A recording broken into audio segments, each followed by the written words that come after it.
You remember the classic movie from the 1990s, Forrest Gump, and the scene where Forrest Gump as a kid is being picked on by other kids, and he's just standing there, and his friend Jenny says, "Run, Forrest, run."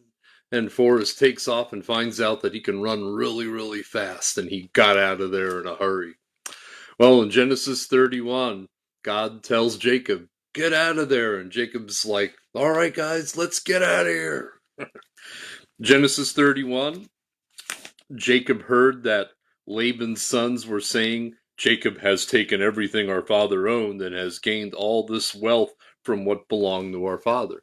Well, that's not true at all. Jacob worked for him for 20 years, and even after Laban stacked the deck against him by taking the spotted and speckled flocks and herds away from Jacob, Jacob took what was left, and whatever was spotted or speckled was allowed to be his. It just so happened the Lord blessed, and everything was spotted or speckled. So Jacob didn't take what belonged to Laban. Jacob took what he earned. Verse 2, and then Jacob noticed that his father-in-law's attitude toward him was not what it had been. Verse 3, then the Lord said to Jacob, "Go back to the land of your fathers and to your relatives, and I will be with you." So this is kind of a prefiguration of what's going to happen to Israel when they're in Egypt, because God is going to say to Moses, bring my people out of Egypt. Moses is going to say to Pharaoh, "Let my people go," and they're going to get out of there in a hurry after the 10th plague. Well, Jacob is doing the same thing here. He's getting out of the land of the Arameans in a hurry and going back to the land of his fathers.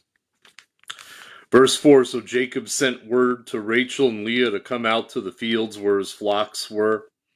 He said to them, "You know what, ladies, I see that your father's attitude toward me is not what it was before, but the God of my father has been with me. You know I've worked for your father with all my strength, yet your father has cheated me by changing my wages 10 different times. He's been so unfair to me. I bore the heat of the day, and when there were animals that died, I bore the loss myself, and I worked for him with every fiber of my being and all my strength. And even though he changed my wages, no matter what he changed them to, God blessed me." Verse 9, so God has taken away your father's livestock and has given them to me. And then he had a dream and breeding season where God appeared to him and said, "I'm the God of Bethel, where you anointed a pillar and where you made a vow to me. Now leave this land and go back to your native land." So apparently Jacob had the word during breeding season that he should go back to his father's household, but he hadn't left right away. Verse 14, then Rachel and Leah replied, "Do we still have any share in the inheritance of our father's estate? Does he not regard us as foreigners? Not only has he sold us, but he has used up what was paid for us." That verse 15, not only has he sold us, that's one of the few moments in the Bible where we have the voice of women crying out on account of unfair treatment. And it's a voice that is still being heard today. He sold us. And this is the one thing that Rachel and Leah can agree upon. Remember, just one chapter ago or 2 chapters ago, they are arguing amongst each other about who gets to be with Jacob at night, and just in a rivalry regarding the having of children. But on this one issue, they had a common foe, their father Laban. And verse 16, surely he used up all the wealth that should have been our inheritance. Surely all the wealth that God took away from our father belongs to us and our children. So do whatever God has told you. That's not exactly a ringing endorsement of Jacob, but it's saying, Jacob, at least you're better than our dad. Verse 17, then Jacob put his children and his wives on camels, and he drove all his livestock ahead of him, along with all the goods he had accumulated in Padan Aram, to go to his father Isaac in the land of Canaan. When Laban had gone to shear his sheep, Rachel stole her father's household gods. Well, why did she steal her father's idols, his teraphim, as it's called in Hebrew. Well, some people think that Rachel was an idol worshiper herself, and so she didn't want to leave without them. Other people think she was just trying to hit him where it hurt. You know, this is what you care about. I'm going to get you back for how you treated me by taking away what you care about. The text doesn't say. It could be any of those reasons. And verse 20, moreover, Jacob deceived Laban the Aramean by not telling him he was running away. Just like Laban deceived him into thinking he was marrying Rachel when he was really marrying Leah, Jacob now deceives Laban, just as Laban also deceived him with regard to his wages. I mean, man, this is so dysfunctional. So he fled with all he had, and crossing the river, he headed for the hill country of Gilead. That's a good 200-300 miles away.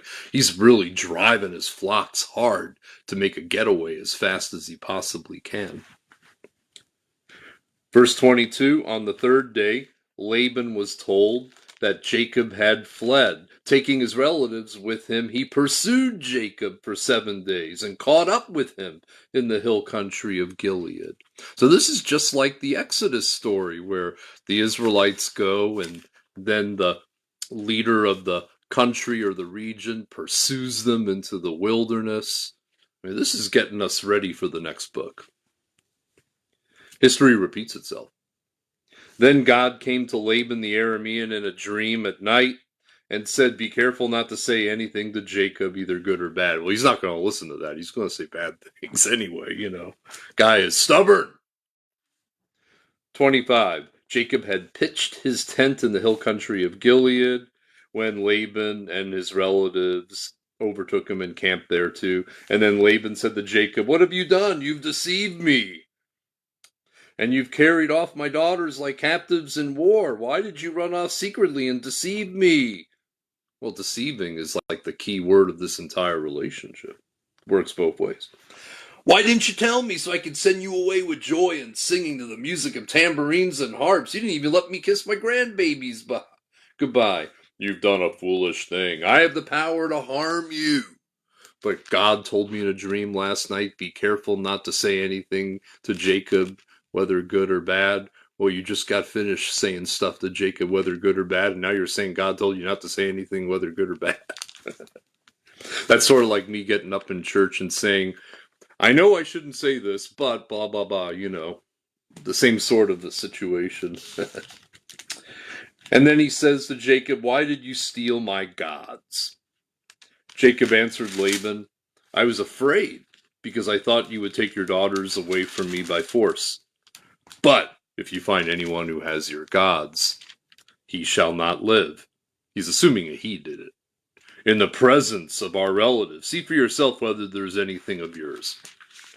Now Jacob had no idea that Rachel was the one who had stolen the gods. And Laban searches through all of Jacob's property. He goes in the tents, he checks the baggage, and he doesn't realize that Rachel has hidden the idols under her saddle. And she says to her dad, forgive me, my lord, for not standing in your presence. I'm having my period. This is the first time in history that we know about that a woman used having her period as an excuse to hide something from a man. Just saying.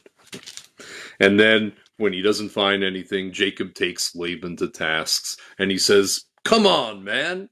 And Jacob just unloads on Laban. And I bet, along with other people who have said this, that Jacob had rehearsed this speech for the last 20 years, and he just unloads all of his bitterness on Jacob. I worked my tail off for you. I made sure that you prospered, and when one of your animals died, I bore the loss myself. Sleep fled from my eyes at night. I labored with all of my strength for 20 years, so don't give me this stuff about deceiving you. You changed my wages 10 times. Who's the deceiver in this situation? And then Laban goes, everything you see here is mine. The animals are mine. The herds are mine. The possessions are mine. The grandchildren are mine. Yet what can I do about this possession of mine. Well, none of it is his. He's just not willing to let go so easily. And then Laban says, look, let's make a deal here. Let's make a covenant, and it'll serve as a witness between us. Verse 45, Jacob took a stone and set it up as a pillar. He said to his relatives, gather some stones. So they took it and made a heap, and Laban called it Jagar Sahuda, and Jacob called it Gilead. Jacob said, this heap is a witness between you and me today, and that I will not cross over to harm you. You will not cross over to harm me. And may God judge between you and I if you take any other wives other than my daughters. And Jacob said, fine. And they ate and drank.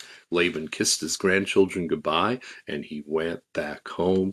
And that's the last time we hear of Laban ever again in the Bible. And it's a good thing for Jacob because he needs to make contact with God. And I think being connected to a conniving, scheming trickster like Laban in that situation, it was hard for him to make contact with God. It was hard for him to be able to move on with his life and be able to be the leader of his own household. So God got him out of that situation, just like later he would get the Israelites out of Egypt. Verse 53, Jacob took an oath in the name of the fear of his father Isaac. The fear of his father Isaac. Jacob is referring to God in the third person still. I mean, he's not going to have a personal encounter with God until the next chapter. You see, it's going to be powerful. He offered a sacrifice in the hill country. After they had eaten, they spent the night there, and then Laban went back home, and Jacob went on his way. Now, here's the thing. God leads, God guides, and God directs. But for Jacob to flee out of there without telling Laban, it was based on fear. Jacob said so himself. I was afraid that you would take your daughters away from me by force. Jacob is still baby stepping. He's still learning about God, that he can trust God. God is not just one who shows up in dreams and says, do this or do that. God not only leads, God guides and directs and protects. And he's going to see that as we continue to go along. Isn't that a lesson that we got to learn? That the same God who leads us and guides us in the Word of God is the same God also who provides and protects as we go through this life. May God help us to learn how to trust him and rely on him and pour out our hearts to him because he is our refuge. Jesus loves you. This I know, for the Bible tells me so. We'll be back tomorrow for Genesis 32. Hi, Beverly. Hi, Legacy. Hello.